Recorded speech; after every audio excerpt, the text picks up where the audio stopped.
right, driving home from the comedy club, and this is an opportunity to share some thoughts.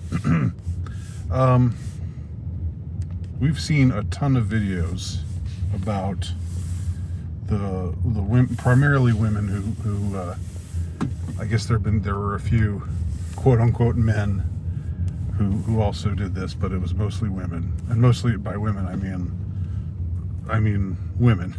you know what I mean. Not making any distinctions here. We all know the score, don't we? Women. They've been some of them, a small number, but a small but conspicuous number, have over the last few weeks gotten on social media and recorded themselves screaming, recorded themselves crying, recorded themselves ranting and raving, recorded themselves beating up their pillows and banging their heads against the floor, and recorded themselves saying that poisoning men is good, it's okay, it's what we ought to do now, and let's see what else. Recorded themselves cutting off their hair, which funnily enough has pissed off the bald, the alopecia contingent.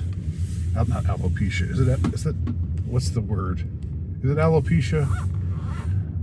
I'm talking about the condition where you can't grow hair, and some women have it. They're saying, well, okay, you women who are cutting off your hair look ugly. Are you saying that we're ugly? Are you saying that us women who are bald and can't help being bald, that we're ugly? Are you saying that women in chemo are ugly? Which is kind of funny. It's like the same kind of emotional blackmail being exercised against these women who are promoting emotional blackmail. It's sort of like a turnabout is fair play, I guess. I don't know. But I was talking to Tim Kelly the other day.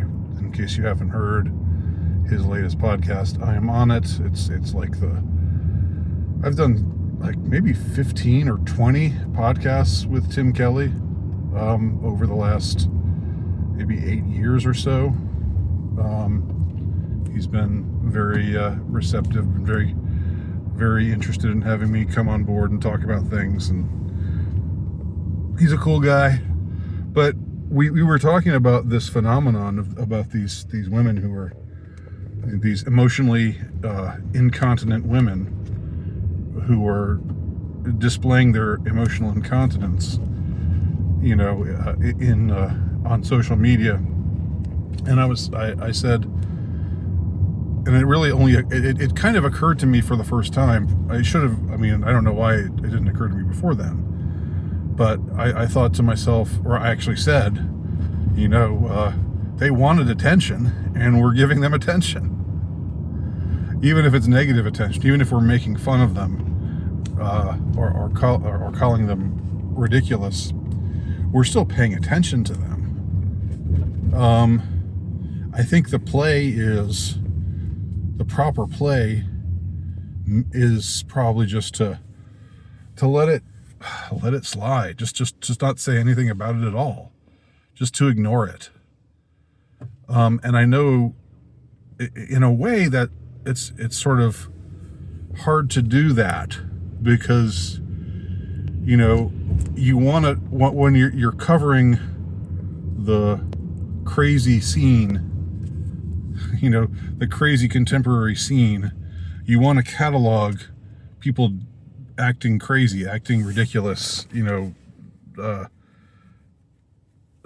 want to catalog the ways in which we've fallen as a society, and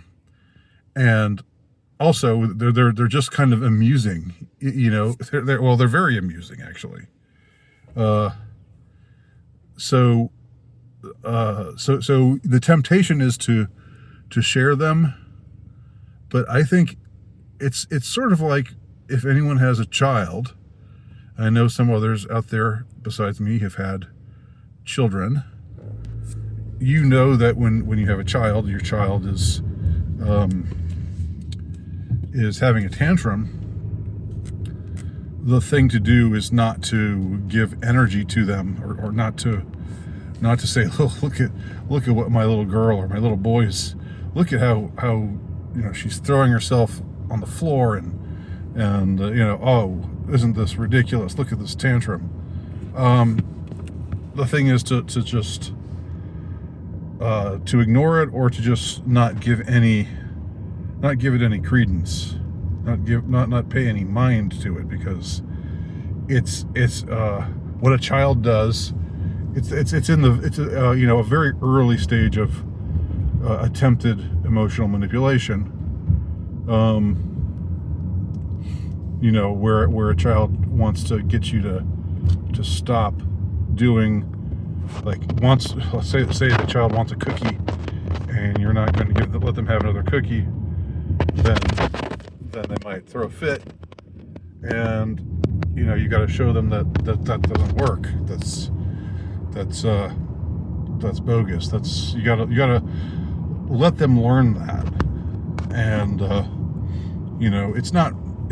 I guess it's kind of tough love, but I'm not really a big believer in tough love, and I definitely am a softie myself, and I get getting really wound up about something, especially when you're a child. When you're a child, it's just what you do. I get that that's not. It's sort of in a way you can't help yourself. You have to learn to conquer it. But you when you're just a child, you have the excuse of just being a child. These women don't have that excuse. These are fully grown women behaving like toddlers, throwing a tantrum because they're not getting their way. There's something really sick about that. I'm sure you'll agree. But I think the act of, like, putting them on display and making fun of them, well, I mean, in a way, it's shaming them. So maybe nobody likes to be shamed. Maybe that sends a message, but in another way, it's sort of giving them attention. And I just think that from here on in, let's just not give them attention anymore. Let's just, let's just look the other way. Let's just ignore them. Let's let them do what they want on social media, on TikTok or wherever they go.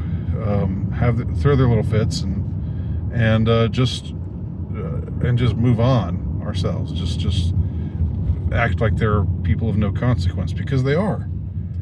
They are of no consequence.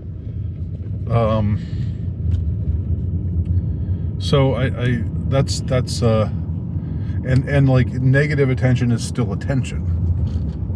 You got somebody who really loves attention, and women on social media tend to love attention. Any kind of attention is better than no attention. So, the best response to emotional incontinence, manifestations of emotional incontinence, tantrums, fits, threats of whatever. I'm just gonna be ugly from now on. I'm just gonna, I'm gonna sterilize myself, because I'm not gonna let any man impregnate me. I mean, let them do what they're gonna do, and just let it happen. And that's what I think is the proper move from here on in. Because, as I said, even though there's a comedic element to it, and there's a certain, I get the fascination with it, because it's like, God, these people, these women, let's be specific, these women behaving this way. And again, it's a small subset of women. We also can blow it out of proportion when we think that, you know, these people are somehow a significant part of the significant chunk of the populace. They're really just some outliers. So those are my thoughts on this subject.